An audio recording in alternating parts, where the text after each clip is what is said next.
really no excuse not to become the best version of yourself, the version that you want to be, because you know exactly how to get there. You just figured it out. Hi, my name is Lauren King, and in this video we are going to dive right into goal setting, manifestation, vision boarding, and overall being intentional. If you are focused on your goals and bettering yourself this year, but you appreciate solid, actionable steps, then this video is for you. If you are the type of person to do research and make notes and compare before trying a new manifestation method, then this video is for you. If you're the type of person who might Google how to make vision boards the right way, then this video is for you. I sorted through hours and hours of fluffy, hot, smart, cool, rich girl podcasts to find where the substance was, so you don't have to. Today I'll be discussing 3 podcast episodes that completely rewired my brain when it comes to goal setting. I'll be sharing all of the practical tips I learned and the valuable strategies I learned while listening to these, and of course I will be linking them in the description box below so that you can listen to them as well. These episodes are a mix of smaller creators that I found through just searching topics, and some creators that are more mainstream that you probably already know and love. Without further ado, let's get started. The first podcast episode that I want to discuss is from a more up-and-coming creator, how to make an intentional vision board, from the Too Smart for This podcast by Alexis Barber. She gives us 5 steps to use when creating a vision board, and it goes so much further than just cutting out pretty pictures from a magazine. First step is take an audit of your life. Break your life up into categories and audit them individually. So let's say professionally, in my career, what do I like and what don't I like? In my relationships, friendship, and maybe romantic, what do I like and what don't I like? Go category by category and really take stock of your life, take a realistic view at it. She splits hers into relationships, finances, career, mental health, and physical health. I split mine completely differently. You can just do whatever speaks to you. After I finish giving you the 5 steps, I'll let you know what I broke mine into, but really it's whatever you want. So now you have a broad overview of your life. The second one is future visioning, and this is a game changer. Take a second to think about the person you want to be. Who is Lauren King in 1 year? Who is the woman that I want to become? Can I picture her? What is her normal day-to-day life like? Alexis says to write a bunch of adjectives or phrases that describe that person. For example, I am resilient, I am resourceful, I am in a loving relationship, whatever it may look like for you. Then put that into a sentence, an I am sentence. So an example she gave was, I am a physically fit, enthusiastic, well-dressed PR professional. You want to be able to take these characteristics with you and think, how can you embody that in everyday life? How can you become the person that you want to be? The third step ties in the audit and ties in this future visioning. It's about identifying the gaps. Where are the discrepancies between who you are today and who you want to be? Let's say I want to be a marathon runner, but I don't work out at all. Okay, so the gaps might be I need to incorporate training into my everyday life.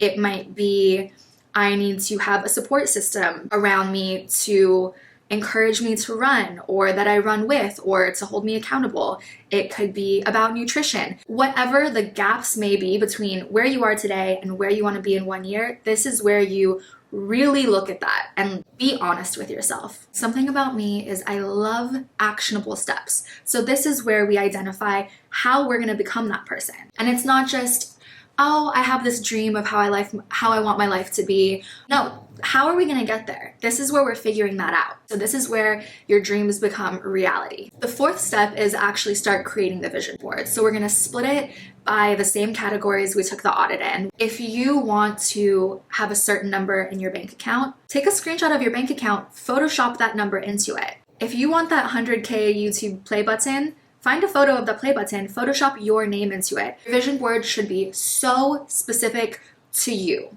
See your name, see your numbers. Photoshop, use Canva, there are apps you can do on your phone. Even if you just have to write it in yourself, like whatever you can do to really put yourself in those shoes. She also says on your vision board to put photos of the lifestyle, not just the accolades. Going back to the marathon example, instead of just putting the marathon medal on your vision board, put what that lifestyle looks like. Put maybe 6 a.m. runs. Put maybe jogging on the treadmill. You need to be able to picture yourself in that life and not just with the achievement. And let your vision board display that process as well. Even screenshots of text messages, which before listening to this episode, I'd never included in my vision board. If you want to have a better friend group, maybe text messages where someone's like, hey, so excited for dinner tonight. Create your life as full and as specific as possible. The 5th step is to see it every day. You need to be able to remind yourself of this vision board. You don't make it once and put it in a corner or create it on your computer and forget about it. It needs to be somewhere present where you can look at it and be reminded of it every single day.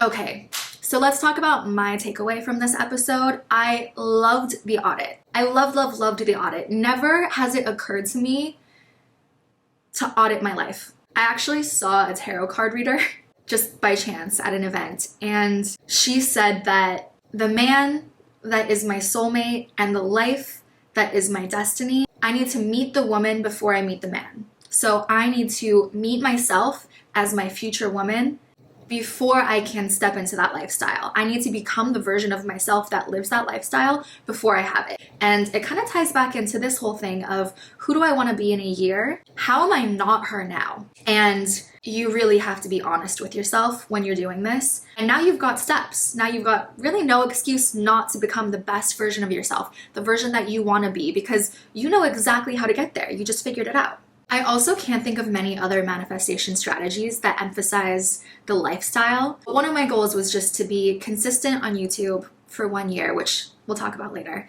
the whole timeline thing. Maybe getting the YouTube play button. It would go on my vision board, and maybe I'd write ElleKae, 100,000 subscribers on it. But that's not enough. I need to also visualize myself doing the hours of editing, the hours of filming, the brainstorming, the maybe skipping plans with my friends because I need to edit the video that I promised myself I'd post tomorrow, the lifestyle bits that may be less glamorous than the accolades. And finally, my last takeaway from this video was putting your vision board somewhere you can see it every day. And I know that's an obvious one, but I kind of low-key get embarrassed if I have this big poster board in my house and people come over. Like, it's personal to me. What I did is I went on Canva, I made my vision board my computer screensaver and wallpaper. And then I realized that you could make your iPhone lock screen rotating. So every time your iPhone locks and unlocks, it shows a different wallpaper. One wallpaper is my full vision board. Then one wallpaper is the first quadrant. The next wallpaper is the second quadrant,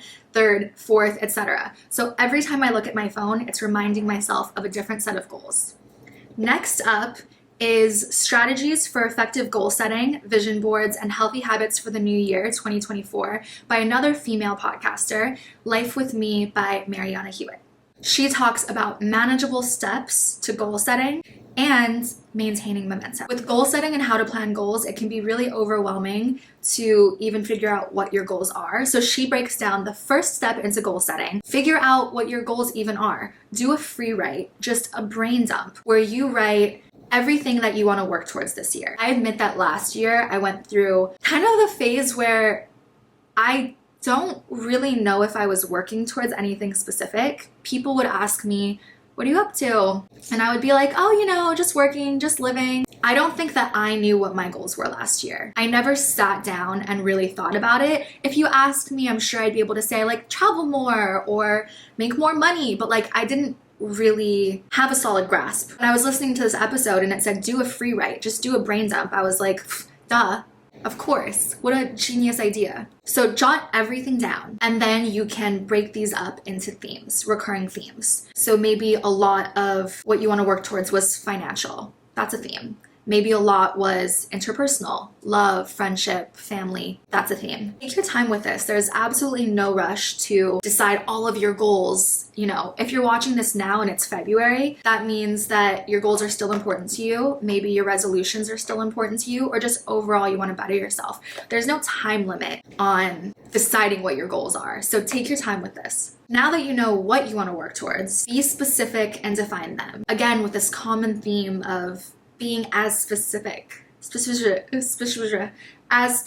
possible. If you're as specific as possible, every decision that comes in front of you, you can say, does this align with my goals? Yes or no. Next, she says to prioritize your goals. In each category, section, quadrant, whatever you want to call them, First important, second important, third important. Let's take health for example. Maybe my 3 goals for health would be drink more water, walk 10,000 steps a day, and sleep 8 hours a day. Okay, well maybe not every day I can accomplish all of these 3 things. Sometimes I can, but maybe it's not realistic that every single day I accomplish all 3. So if I prioritize which of these goals is my most important, maybe for me it's most important to do the 10,000 steps. Maybe I didn't sleep that much and maybe I couldn't get my water in, but I know I can at least do the 10,000 steps because that's my number 1 goal. Next, she talks about how timelines are so important. Certain things like wellness and health are lifelong goals. You're never going to reach healthiness and then that's it forever. For most other types of goals, you can realistically set a timeline, whether that's 5 years or 1 year or 6 months, especially your big goals and your big dreams.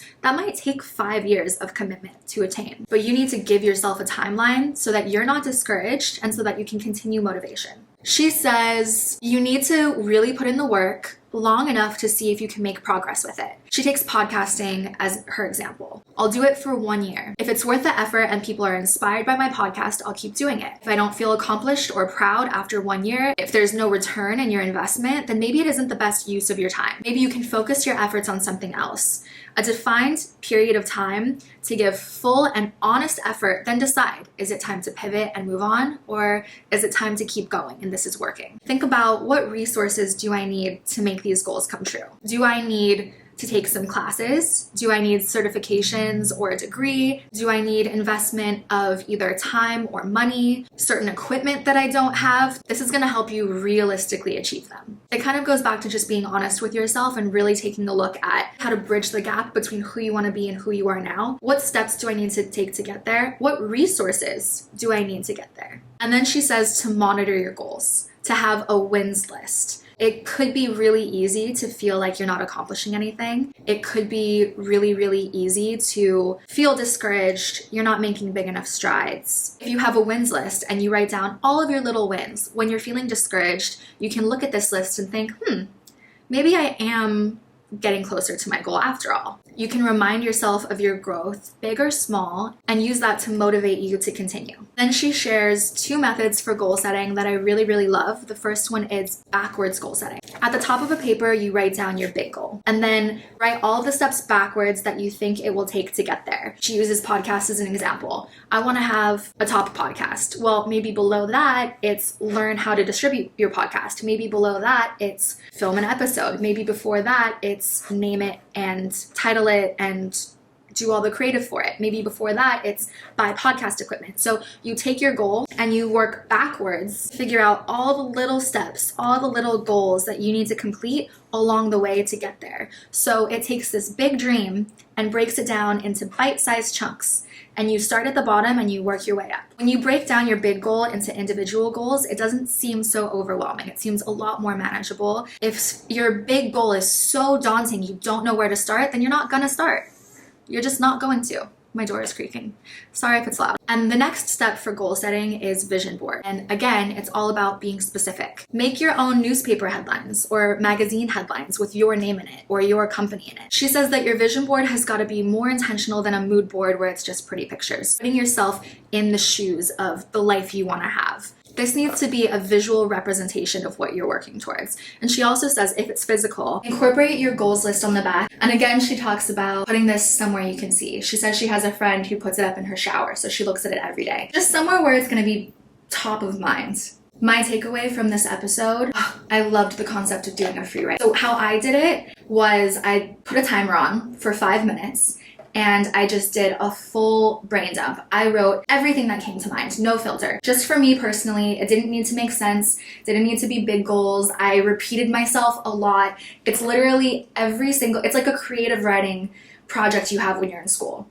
Every single thing that I thought of, I wrote down. I found that my sections were professional, includes career, finances, personal, which includes family, friendship, love, health and well-being, and experiences or recreational. On the next page, I wrote down professional. These are my 3 goals. Personal. These are my 3 goals. Healthy lifestyle. These are my 3 goals. Experiences or recreation. These are my 3 goals. So these 4 sections were my audit, They are the sections of my vision board. They are the sections in which my goals are set. Now when I'm journaling, sometimes I'll say, how did I work towards my goals today? And then in my journal answer, I'll even professional, boom, boom, boom, this is what I did. Personal, boom, boom, boom, this is what I did. The timelines note really, really resonated with me as well. I've been doing YouTube for years now. Like if you look at my first video, it was years and years and years ago. I was never consistent, never put my all into it. Some years maybe I posted one video. Some years maybe I posted once every 4 months. I was monetized and then I got demonetized because I never posted and I didn't fulfill the criteria anymore. So it's just kind of been this thing I'm half-assing for a long time that doesn't feel good to me. This year, I put a timeline. For 1 year, I'm going to post 4 times a month, every week. At the end of this year, if I don't feel that my community has grown, if I don't feel fulfilled by the content that I'm creating, if I don't feel I am proud of my channel and what I'm putting out, then I'm gonna pivot and drop YouTube and not do it anymore. But if I see that that 1 year of consistent love and effort has been worthwhile, then I'll continue it. That really clicked in my head. And also, backwards goal setting is such a valuable strategy. I use it for so many things now. I have recommended it to so many people. We all know and love Jay Shetty. This last episode is the only 7-step goal setting method you need to become who you want to be, from On Purpose by Jay Shetty. So something he talks about that I've never really heard before is, what kind of year is this going to be for you? He says it can be a learning year, an experimenting year, a performing year, or a thriving year. Beyonce and Taylor Swift, they don't do world tours every single year. Sometimes they're learning, sometimes they're developing. As the same thing applies to our everyday lives. So he says, what kind of a year is this for you? He says, 365 days from now, what would you be proud of? What do you want to be true about your life in 1 year?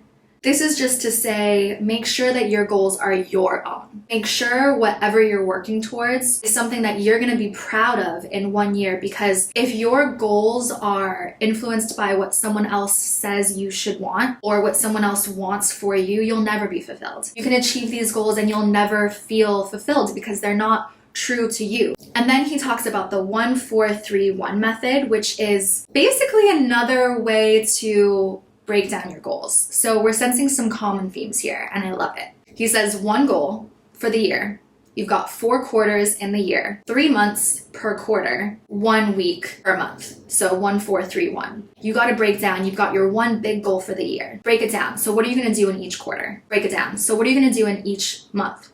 Break it down. What are you going to do in each week? We're just going back. It's another way to say the same thing of taking your big goal and creating bite-sized goals how to get there. Taking this big dream and making it more manageable, more attainable, with actionable steps that you can realistically complete. And he also says to know that you will be distracted. Know that you are going to be off track at times. It's inevitable that you won't get your steps in every day. You won't hit your water goal every day. You won't work out every single day that you want to. It's inevitable. So you need to have grace over guilt. Have grace with yourself when you do slip up over feeling guilty, and just hop back into it. And this summary is brief because it just echoes everything we've already talked about. There are so many ways to say the same thing. We see a lot of common themes in all of these episodes. Breaking down goals into categories. So taking everything you want to do and then splitting them into sections of your life. That's a really big theme that we've discussed. Also breaking your bigger goals into bite-sized smaller goals. Make it more manageable. Make the path for yourself as clear as possible. Another common theme has been be specific with your goals. Be as specific as you possibly can. And if you're doing a vision board, which again, there's no timeline. Just because it's February doesn't mean it's too late to do a vision board. You can do a vision board for every quarter, every season if you want. There's no expiration date on having goals and dreams. Be extremely specific and be extremely customized. Get into that Photoshop. Get into that Canva. You don't need to be a graphic designer to customize things. And again, you can find links to all of these episodes in the description box below.